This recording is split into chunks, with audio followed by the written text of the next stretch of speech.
Some towns don't make the news. They don't trend. They don't go viral. They just quietly disappear. House by house. Family by family. Until the streets that once knew your name fall completely silent. Until someone decides to fight back. Her name was Clara, a retired schoolteacher, 63 years old, bad knees, worse patience for injustice.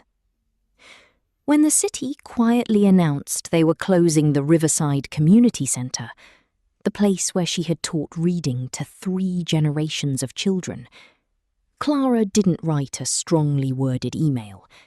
She laced up her shoes and knocked on every door in the neighbourhood. "We built this town," she told each family.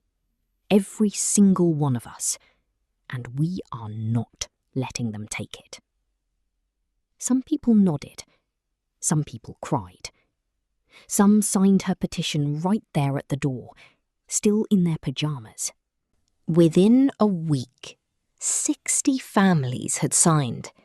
The baker on 3rd Street, the mechanic who had fixed everyone's car for 30 years, the single mother of 3 who worked double shifts but still found time to show up.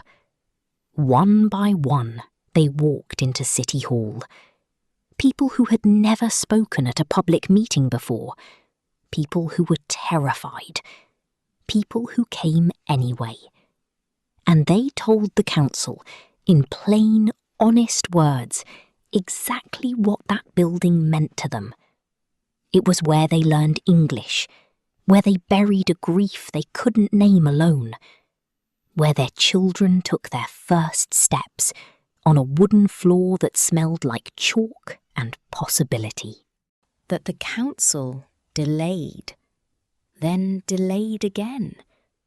Behind closed doors, developers had already drawn up blueprints for a luxury complex, 32 floors of glass and steel, where the community centre used to stand.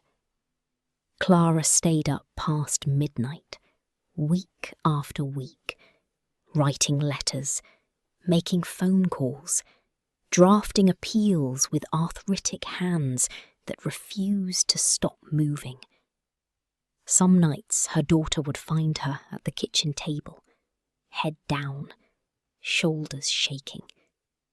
Not from weakness, from the kind of love that looks exactly like grief when the thing you love is being threatened.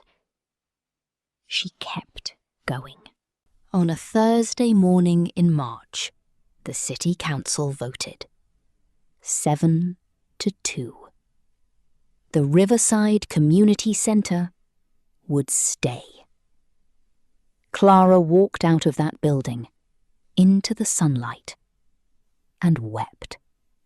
Surrounded by her neighbours, her former students, her community.